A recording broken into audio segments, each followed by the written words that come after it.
여러분들께 이름 없이 빛도 없이라는 책을 소개해드립니다. 이 책은 가난하고 어렵고 무척 캄캄하던 시절에 우리가 일어설 수 있도록 도움을 주었던 미국의 젊은 선교사들의 헌신적인 노력을 기록한 책입니다. 여러분께서는 감동과 교훈 그리고 삶의 지혜를 얻으실 수 있을 것입니다. 감사합니다. 남베트남 마지막 날, 여러분 여기서 우리가 분명히 알아야 될 것은 한반도에서 전쟁 발발 가능성은 항상 상존하는 겁니다. 지난 4월 10일 상원 청문회에서 인도 태평양 사령관이 이름 이야기한 겁니다. 포스타입니다. 주한미군이 이름 감축되게 되면 남침 가능성은 항상 있다 이렇게 이야기를 하는 거예요. 그러니까 이 군사 전문가들 이야기를 들으면은 무슨 재래식 화기에서 이런 우세하고 경제력에서 몇 배가 앞서고 이런 것은 아무 여러분들 의미가 없는 겁니다. 오늘 보도에서 보신 바와 같이 50년 전에 사이공이 4월 30일 날 여러분들 무너져 가지고 이게 이제 마지막 날입니다. 마지막 4월 30일 날 거의 미 대사관에 임박했을 때 이렇게 여러분들 사람들이 이 중에 일부만 살아남았겠죠. 그다음 많은 사람이 죽었을 겁니다. 사상 개조나 이런 걸 통해 가지고. 공산당은 아는 거죠.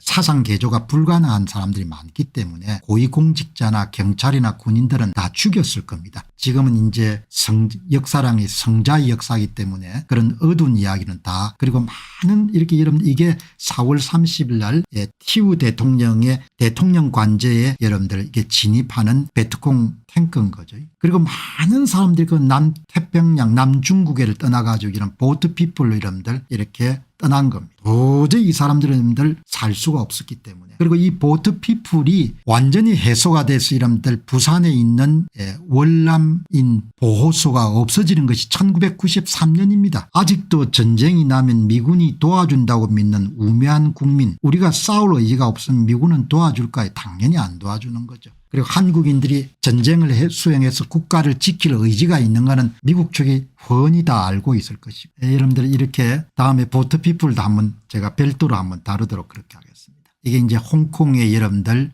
구출된 남베트남 사람들이죠. 여기서 여러분들 우리가 중요하게 여겨야 될 것은 싸울 의지가 없는 나라가 되면 안 된다는 겁니다. 지킬 의지가 없는 나라가 아무리 군비를 투입하더라도 싸울 의지가 없는 나라가 돼버린 거예요. 사람들이 싸울 의지가 없는 거죠. 우리가 왜 싸울 의지가 없는 겁니까? 선거를 지킬 의지가 없는 건 싸울 의지가 없는 거잖아. 선거를 지키지 못한 건 싸울 의지가 없는 거지 않습니까? 아유, 공 박사님 무슨 말을 하는 겁니까? 우리가 얼마나 용기가 있는데요. 지킬 의지가 없는 겁니다. 남베트남은 여러분 기본적으로 마지막 날에 티우가 여러분들 망명을 하고 정반민 대통령이 항복을 선언했는데 1975년 4월 28일에 대통령직을 맡고 이틀 만에 항복을 선언했는데, 나는 피 흘림을 막기 위해 권력을 넘깁니다. 우리 모두는 같은 민족입니다. 싸우자는 호소도 없고 저항의 명령도 없고 사실상 전쟁 종결 선언과 같은 무저항 항복이 이루어진 거죠. 내부적으로 남베트남은 전투 의지가 완전히 상실된 상태였고 미국의 철수 위에 저항 의지가 남아있던 세력도 빠르게 무너지거나 이탈했고 이렇게 된 겁니다. 국민들이 완전히 전쟁을 수행할 의지가 없는 겁니다. 자기 나라를 지킬 의지가 없는 거예요.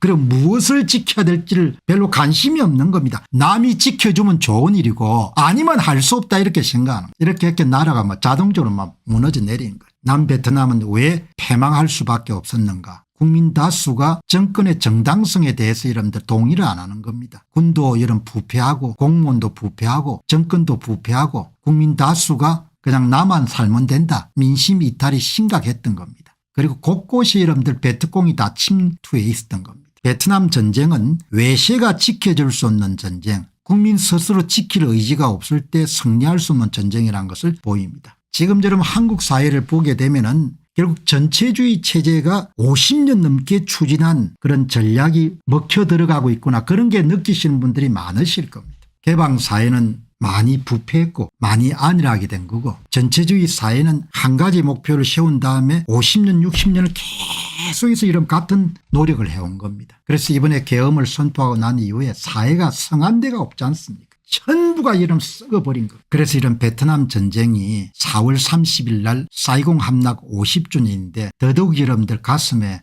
이렇게 점여드는 겁니다. 그래서 제가 내친 김에 한국인들에게 던지는 질문을 그냥 닥터 AI한테 물어본 겁니다. 닥터 AI한테 당신은 어떻게 생각하냐. 한국 사람들이 싸울 의지가 있는 것 같냐. 한국 사람들이 자기 나라를 지킬 의지가 있는 것 같냐. 한국이란 대한민국이란 나라를 지킬 가치가 있는 것 같냐. 여러분 이렇게 물어본 겁니다. 무슨 대학교 이름 정치학 교수한테 물어본 게 아니고 닥터 AI한테 이름 직설적으로 물어본 겁니다. 닥터 AI 이름 답 한번 들어보시기 합니다. 한국 사회 외부 침략에 맞 스스로 지키려는 의지가 있습니까? 제가 질문자가 되고 닥터 AI가 답변자가 돼서 물었습니다. 이 질문은 단순한 국방력 수준을 넘어 사회적 결속력과 국가 정체성에 대한 질문입니다. 군사적 훈련이나 제도는 형식일 뿐이고 실제 위기 상황이 발생했을 때 국민 개개인이 내가 지킬 이유가 있다고 느끼는지가 가장 중요합니다. 여러분들 닥터 AI가 얼마나 똑똑합니까? 민방위 훈련 여러분들 100번 하는 것도 중요하지만 더 중요한 것이 실전이 발생했을 때 국민 개개인이 이 나라를 위해서 총을 들고 싸워야겠다. 내가 지킬 이유가 있다. 이렇게 보느냐가 느끼는 것이 가장 중요하다는 이야기. 남베트남처럼 국가에 대한 애정보다도 냉소와 불신이 지배적이라면 위기가 발생했을 때 국민들의 지키려는 의지는 사라질 수가 있습니다. 한국은 여전히 북한이란 위협 앞에서 경계심은 있지만 내부적 갈등과 정치적 냉소주의는 점점 커지고 있는 것도 사실입니다. 여러분 제가 편견 없이 질문을 던지는 겁니다. 내가 남베트남을 지금 보니까 지금 한국 상황에 대해서 물어본 겁니다. 지키려는 의지가 있냐. 닥터 AI가 여러분들 이렇게 이야기하는 겁니다. 다음 질문을 뭘 던졌는가 하니까 지킬 만한 나라여야 국민도 지킨다. 지킬 만한 나라의 가치가 있습니까? 로 물어본 겁니다. 여러분 닥터 AI가 뭐라고 이야기하는지 한번 보시기 바랍니다. 엄청나게 창의적입니다. 나라가 나를 지켜주지 않는데 내가 왜 나라를 지켜야 됩니까? 이 질문은 단순히 개인주의적 태도가 아니라 국가의 정당성에 대한 판단입니다. 권력의 정당성에 대한 판단을 이야기합니다. 그래서 권력의 정통성이나 권력의 정당성이나 권력의 합법성이 그렇게 중요한 겁니다. 나라의 권력이 이런 정통성이 없는데 내가 왜 그 권력을 지켜야 되면 총을 들어야 되냐 이렇게 이야기한다는 거 아닙니까? 정의롭지 못한 국가, 공정하지 못한 제도, 권력자만을 위한 법치가 반복된다면 사람들은 점점 국가를 공동체가 아니고 억압의 구조로 보게 됩니다. 여러분들 AI가 기차게 답하지 않습니까? 남베트남이 바로 그런 사례입니다. 국민 대다수는 그 나라가 망해도 상관없다고 생각할 만큼 무관심하거나 냉소적이었습니다. 공산화가 싫었지만 정권을 지킬 이유가 없다고 느낀 사람이 많았던 거죠. 정말 맹답을 제시하는 거죠. 그러니까 사람이 무슨 편견이 있을 거다 이렇게 이야기할 건데 지킬 만한 가치가 있어야 지킬 거 아닙니까? 그치? 지킬 만한 가치가. 얼마나 맹답을 합니까? 제가 오늘 무슨 교수님이니 이런 사람한테 물어본 게 아닙니다. 다 그 사람들 줄 서는데 바쁘니까 그래서 그냥 쿨하게 여러분들 닥터 AI한테 물어본 겁니다. 여러분들 닥터 AI한테 좀 비교도 해달라 했다면 여러분 이렇게 남베트남과 오늘날 한국 사이 시사점 해가 여러분들 이렇게 여러분들 테이블까지 만들어준 겁니다. 국민의 결속력, 남베트남 나점, 오늘날 한국, 정치적 양극화로 약화 가능성이 있음, 권력의 정통성, 외세에 의존하고 부패성, 일부 시민은 법과 정치 사법 시스템에 대한 신뢰 상실, 나라를 지킬 이유, 남베트남 국민에게 애매함, 오늘날 한국 젊은 세대는 냉소적 태도 확대 중 내부 갈등, 남베트남 종교 이념 갈등 심각, 오늘날 한국 계층 세대 간 갈등 심화 가능성 이렇게 나오는 결론은 국민이 지킬 가치가 있다고 느끼는 나라여야 진짜로 지켜집니다. 이 말은 과거 남베트남에도 오늘날 한국에 똑같이 적용됩니다. 전체주의 체제에 맞서려면 우리 체제는 그보다 훨씬 더 정당하고 정의롭고 공정해야 된다는 설득력을 갖고 있습니다. 평소 여러분 제가 하는 이야기를 AI가 받아서 여러분 잘하지 않습니까? 우리 체제를 지켜야 될 만큼 정당하고 정의롭고 공정해야 된다. 이게 핵심입니다.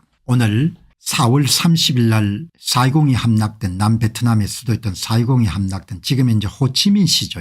그런 내용이 오늘 나왔기 때문에 내친 김에 제가 걱정하는 것을 닥터 AI한테 물어가지고 한번 확인한 겁니다. 그리고 여러분들 한국의 전쟁 발발 가능성은 주한미군에게 엄청나게 의존하고 있는 겁니다. 우리가 경제력이 뭐 몇십 배가 많으니까 그런 건 별로 중요한 문제가 아닙니다. 다음에 여러분들 50주년하고 관련해 가지고 다른 기사가 나오면 조금 더 심층 분석을 해 가지고 보트 핏불 상황이라든지 이런 부분을 한 번 정도 더 보도를 하겠습니다.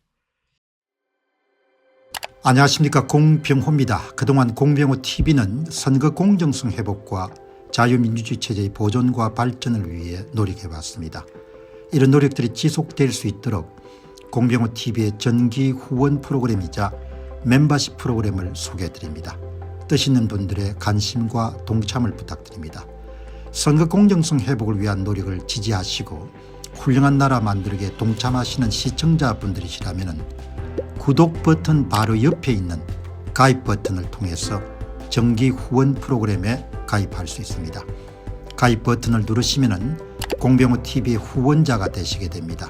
여러분의 후원이 선거 공정성 회복을 위한 노력에 힘을 더할 수 있을 뿐만 아니라 자유민주주의 체제의 수호를 그리고 발전을 통해 여러분과 후손들의 삶에 빛과 소금이 될 것입니다. 특히 그동안 공병호TV는 선거 공정성 회복을 위한 노력 과정에서 채널 성장에 제약이 가해지는 불이익을 감수해왔고 지금도 그런 불이익이 계속되고 있습니다. 그럼에도 불구하고 너무나 중대한 문제이기 때문에 공병호TV의 노력은 계속될 것입니다. 여러분의 깊은 관심을 부탁드립니다. 감사합니다.